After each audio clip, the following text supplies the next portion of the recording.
대통령 측의 배진한 변호사는 마이크를 놓지 않으려고 하고 송진호 변호사는 마이크를 뺏으려고 합니다. 무슨 상황일까요? 총이 없이 병력이 맨몸으로 들어갔고 그것도 지금 진입이 안 되고 있다는 것은 아마 저랑 통화한 사람은 다 알고 있을 겁니다. 그러면 대통령께도 그렇게 말을 했겠네요? 그렇게 최초복을 그렇게 드렸습니다. 아니 나중에 끌어내라 그런 얘기가 있었다면 제일 먼저 하면 제가 먼저 상황을 설명을 드려야 되니까 그런 말을 했을 거라고 생각합니다. 만약에 처음에 설명을 그렇게 했으면은 네. 대통령이 그런 상황인데도 불구하고 끌어내라는 전화가 오진 않았을 거 아닙니까? 자, 무슨 상황이냐면요. 계엄 당일 이진우 전 사령관과 대통령이 전화통화를 했다는 답변을 대통령 측 변호인이 이끌어낸 겁니다. 사실 이진우 전 사령관 그 전까지만 해도 답변이 제한된다 이런 말만 반복해 왔는데 참 아이러니한 상황인 거죠. 이뿐만이 아니었습니다. 태도 논란도 거세게 일었습니다. 그럼 이 조서가 가짜라는 말씀이신 건가요?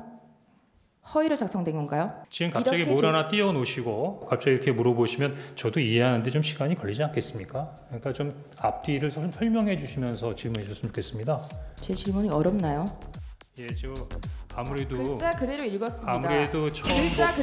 아무래도 처음 법정에 와 있다 보니까 여러 가지 긴장된 부분도 있고 하나하나를 이해하는데 조금 좀 어려움이 있다는 부분을 좀 양지해 주셨으면 좋겠습니다.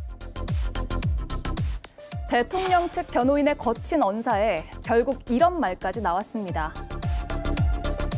저기 변호인님, 제가 피의자로서 검사에게 조사받는 거 아니지 않습니까? 지금 증인이잖아요.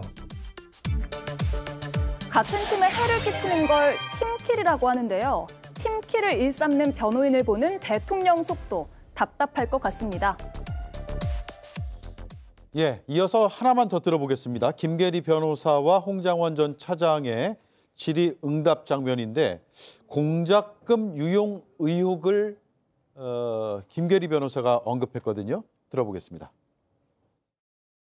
박선은 의원은 2024년 10월 29일경 국정원장 특보로 증인과 함께 근무했던 김모 공작특보에 대하여 대북 공작비 예산을 유용했다는 의혹으로 고발하겠다고 하였죠. 이때 증인도 김모 특보와 같이 공작금 유용 의혹으로 박선은 의원에게 약점을 잡혀 있었던 것 아닌가요?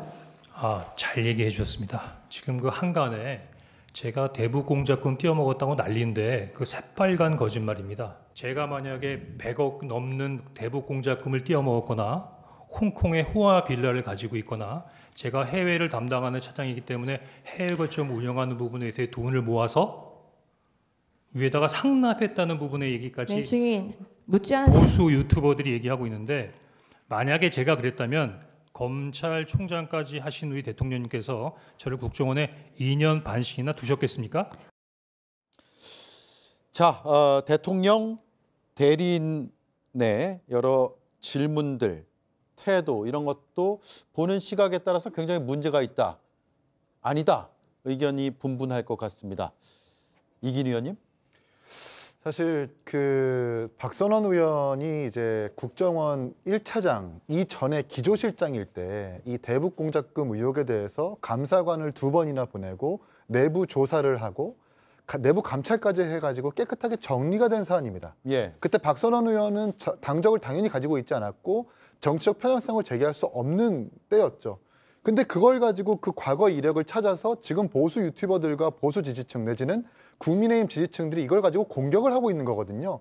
이 또한 아까 말씀드렸던 것과 마찬가지로 메신저를 공격해서 메시지를 오염시키겠다는 의도인 것 같은데 헌법재판소의 탄핵 심판이라면 명백한 증거와 물증으로 이야기를 해야지 이런 식으로 정치 공세를 하는 것은 윤석열 대통령에게 절대 유리하지 않다 말씀을 드리고 싶습니다. 예, 김보엽 의원님.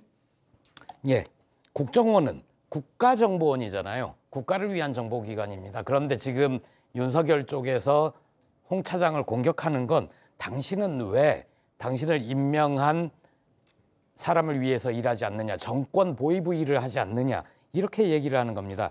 그런 사람 인사검증에서 윤석열 이름이 박혀있는 임명장을 줬고 지금까지 2년 반까지 쓰는 동안 감찰도 했을 겁니다. 문제가 있으면.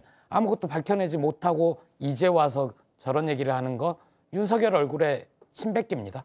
예. 변호인단이 윤석열 대통령 변호인단이 꾸준하게 좋지 않은 모습을 보이고 있는 점은 굉장히 저는 마이너스일 거라 생각합니다. 헌법재판 그래서 대통령 탄핵 심판은 물론 법리적인 것도 따지지만 국민적 여론을 따진다는 점을 아까 말씀을 드렸습니다. 그런 점을 고려했을 때 조금 더 나은 모습을 보여야 될 것 같고, 물론 이 준비기일 자체가 너무 촉박해서 그런 좀 급하게 하는 경향이 없지 않아 준비기일이 부족한 거에 따라서 발생하는 문제점인 것 같기도 하고요. 거기다 어제 홍장원 차장 같은 경우는 아무래도 윤석열 대통령과 가장 대척점에 있는 사람이기 때문에 변호인 측에서 조금 거칠게 심리를 한 게 아닌가 그렇게 보입니다. 네, 마지막으로 성치은 의원님. 일단 그들이 아무래도 거짓말과 변명을 일삼다 보니까 스텝과 전략이 계속 꼬이고 있다는 게 점점 보이고 있고요. 그리고 김용현 전 장관이 나왔을 때는 무슨 약속 대련하듯이 되게 평화롭게 질의를 주고받더니 이제 본인들의 의사와 반대되는 사람들이 나오니까 저렇게 증인 신문하듯이 뭔가 피고인 신문하듯이 이렇게 몰아붙이는 모습들. 저는 아까 말씀드린 것처럼 아마 내일도 곽종근 전 사령관에 대해서 비슷한 전략으로 그 곽종근 전 사령관의 발언들을 오염시키기 위한 전략들을 펼칠 겁니다. 유튜버 출연했다. 그렇죠. 그런 것들 포함해서 아마 우리가 아직 뭐 드러나지 않은 것들, 각종 의혹들, 보수 유튜버들이나 할 만한 얘기들을 아마 쏟아낼 텐데요. 저는 곽종근 전 사령관이 잘 버텨내시길 바라고, 그리고 국민들은 전혀, 그리고 헌법재판관들은 그런 말에 현혹되지 않을 것이라는 말씀 마지막으로 드리겠습니다. 예, 알겠습니다. 여기까지 하죠. 네 분 고맙습니다.